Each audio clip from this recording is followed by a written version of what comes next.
अस्सलाम वालेकुम। Live stock बहुत ही एक अहम कारोबार के लिहाज से एक डिपार्टमेंट है और लाइव स्टॉक में लोगों का रुझान पाकिस्तान में बढ़ता जा रहा है और आगे क्या इसका फ्यूचर होगा और क्या बारीकियां हैं और क्या कौन सी वजूहात है जिसकी वजह से लोग कामयाब भी हुए हैं और कौन सी वजूहात है जिसकी वजह से नाकाम भी हुए हैं। मैं हूं इंतखाब सूरी और आप देख रहे हैं हमारा चैनल जहां पे आपको बहुत सारी मालूमात लेंगी। वीडियो को लाइक और सब्सक्राइब करने की रिक्वेस्ट के साथ मैं आगे बढ़ता हूं और मेरे साथ एक बहुत ही एक ऐसी शख्सियत हो जो माशाल्लाह लाइव स्टॉक में बहुत ही अच्छा काम कर रहे हैं और लाइव स्टॉक में इन्होंने नुकसान भी उठाए हैं और नुकसान उठा के इंसान सीखता भी है। तो आज हम इनसे इंटरव्यू करेंगे और ये इंटरव्यू यकीनन आपकी लाइफ बदल सकते हैं, लाइव स्टॉक से आपकी लाइफ बदल सकती है क्योंकि लाइव स्टॉक का काम इस वक्त जो है ना बहुत ही अच्छा है और कामयाब भी हो सकते हैं आप और बहुत अपॉर्चुनिटीज़ है इसमें पाकिस्तान में।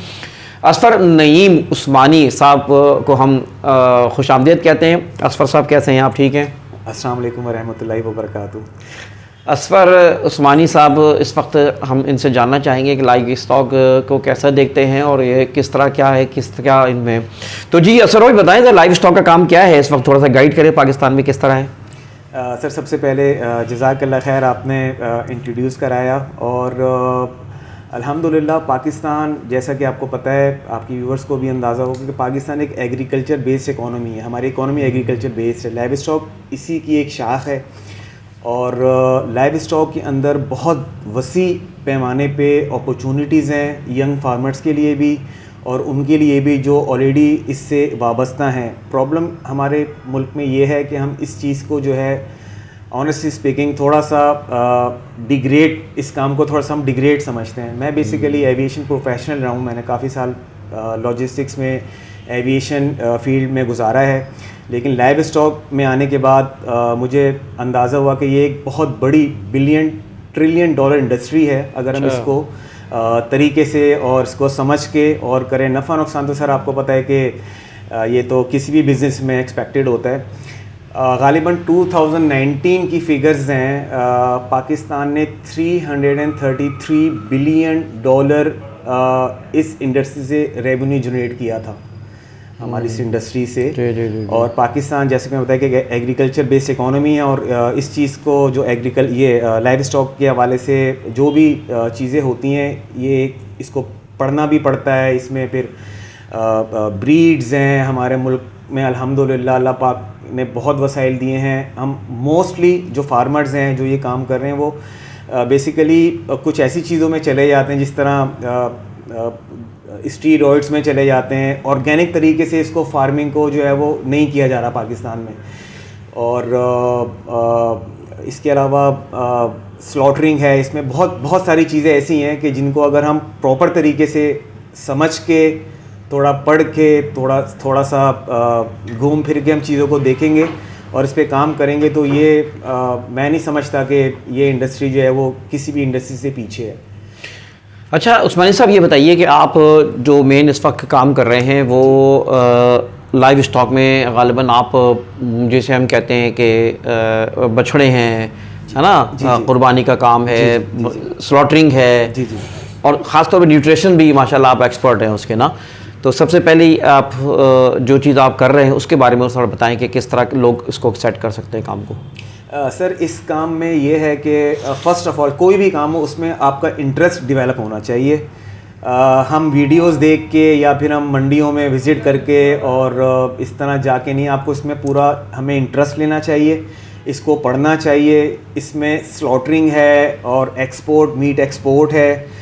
उसके अलावा इसके अंदर डिफरेंट ब्रीड्स हैं। हमारे पाकिस्तान में बहुत सारी ऐसी ब्रीड्स हैं कि जिन पे काम करके हम बहुत सारी जॉब्स भी क्रिएट कर सकते हैं। बहुत पाकिस्तानियों को जो है वो इसमें फ़ायदा हो सकता है। अब इसमें कुछ टेक्निकल पॉइंट्स ये हैं कि कुछ हमारी सिंध की ब्रीड्स हैं, कुछ हमारी पंजाब की ब्रीड्स हैं, कुछ हमारी KPK की हैं, फिर कुछ हमारे जो है वो जो बलूचिस्तान है वहाँ की भी ब्रीड्स हैं। कुछ ब्रीड्स एक दूसरे इलाके में जाके एडजस्ट हो जाती हैं, कुछ एडजस्ट नहीं हो पाती हैं। और न्यूट्रिशंस के हवाले से सर इसमें यह है कि मोस्टली जो फार्मर्स हैं उनको ये कंप्लेन होती है यार कि चारा बहुत महंगा है, ठीक है, वहाँ से जानवर में एक्सपेंसिव मिलता है, मंडियों से, इलाकों से महंगा मिलता है, जब कराची की मार्केट में आते तो फिर और मज़ीद महंगा हो जाता है। उसकी बेसिक वजूहत यही है सर कि हमारे यहाँ जो है इस काम को समझने के लिए थोड़ी सी आपको एफर्ट्स करनी पड़ेंगी। मैं आपको छोटी सी एक मिसाल देता हूँ कि जिस तरह गंदम है, गंदम का जो दलिया होता है, गंदम का जो दलिया है, हम 1 किलो गंदम से 12 से 13 लीटर, ये एक्चुअली ये इट्स ए प्रूवन एग्जाम्पल। अच्छा। मैंने बहुत सारे फॉर्म से मेरा आना जाना होता है, मैं फार्मर से मिलता रहता हूँ, मैं स्लॉटर हाउसेस वालों से मिलता रहता हूँ। अच्छा, इसमें उस्मानी साहब आपका कहना बिल्कुल सही है, इसलिए कि मैं नाज़रीन मैं देखता हूँ कि बहुत से लोग कहते हैं यार चारा महंगा हो गया है।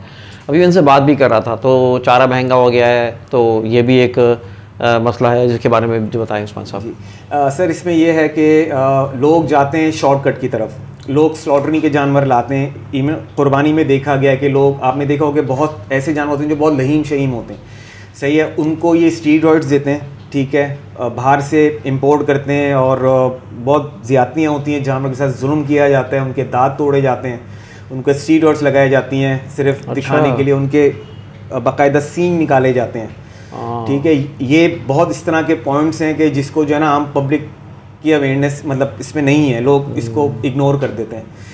न्यूट्रिशंस के मैं हवाले से आपको बता रहा था कि मैं एक जानवर अगर आप उसको अच्छा ऑर्गेनिक खाना देना तो approximately per month 30 kg meet वो बढ़ा सकता है।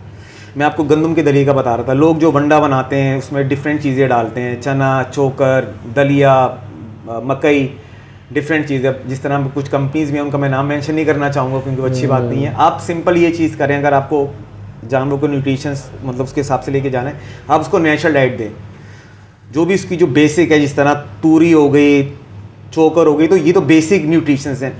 आप 1 किलो गंदम का दलिया, आपके व्यूवर्स के लिए कि आप 1 किलो गंदम का दलिया लें, ठीक है, उसको 15 लीटर पानी में आप उसको बॉईल करें, और इतना बॉईल करें कि वो 3-3.5 लीटर उसका जो पानी है वो उड़ जाए, और अब फिर वो जो है उसको आप जानवरों को दें, ठीक है।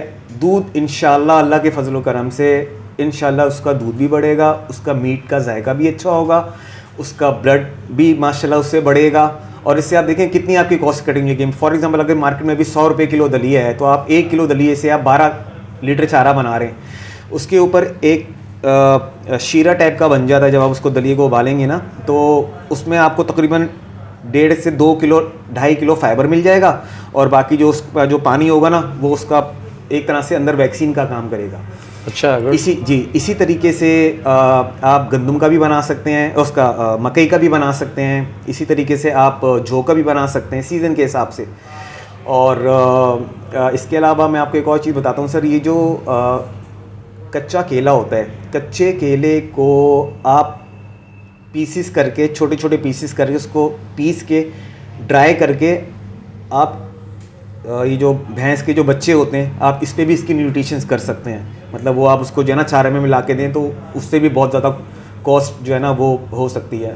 मैं बहुत इल्तिजा करके और बहुत रिक्वेस्ट करके कहता हूँ कि प्लीज़ खुदारा अपने जानवर पे जुल्म ना करें, ये अल्लाह की मखलूक है, ठीक है। ये बज़ाहिर तो हमें लगता है कि जानवर इतना बड़ा लहीम शहीम हो गया, लेकिन उसके साथ जुल्म हो रहा होता है, और अल्लाह पाक हिदायत दे सबको फार्म तो ये जो उस्मानी साहब मैं देखता हूँ कि इसमें आप जो जानवर कुर्बानी के लोग लगाए होते हैं, बड़े बड़े जानवर होते हैं, बहुत महंगे महंगे ख़रीद के होते हैं, बड़ी अच्छी नस्ल के लग रहे होते हैं। जी जी। तो ये क्या, ये भी इसी तरह प्रोसेस गुजरते हैं जिसमें तकलीफ दे प्रोसेस के बता रहे हैं? जी जी बिल्कुल। इसमें स्टीरॉइड्स कोई भी चीज़ है, जिस तरह एक मैं मिसाल देता हूँ कि जो हम लोग जिम जाते हैं, ठीक है, जिम जाके जो बॉडी बिल्डर स्टीरॉइड लगाते हैं, और एक अर्से बाद जब वो चीज़ छोड़ देते हैं, क्योंकि बॉडी इस चीज़ की आदत हो चुकी होती है बॉडी को, जब उस चीज़ को आप छोड़ते हैं तो एक जैसे जिस्म ढलक जाता है। आप ऑर्गेनिक फीड दें अपने जानवरों को, ठीक है, ऑर्गेनिक दें, बिल्कुल बेसिक पे रखें, ठीक है, ऑर्गेनिक दें, इंशाल्लाह उससे आपका जानवर खुश भी रहेगा, अच्छा तैयार भी होगा, और आप जो जानवरों को ये जो लोग करते हैं, इस तरह की जो चीज़ें करते हैं ना, अच्छा, इससे नुकसान भी होता है? जी जी बिल्कुल। हम लोग ह्यूमन बींग अगर ऐसे जिनके मतलब ये कि जो आप कह रहे हैं आर्टिफिशियल, जी आर्टिफिशियल ये केमिकल से बॉडी में जाएगा, तो ऑफ कोर्स अगर आप जो एक ऑर्गेनिक चारा देंगे और एक स्टीरॉयड या टैबलेट्स वगैरह पे आप उसको वो करेंगे, तो उसके जब आप मीट लेबोरेटरी में टेस्ट करेंगे ना, तो वो आपको खुद बता देगा कि इसमें क्या, कितने इसमें न्यूट्रिशंस में इसकी मतलब प्रोटीन्स में और इसमें कितना फ़र्क पड़ा है।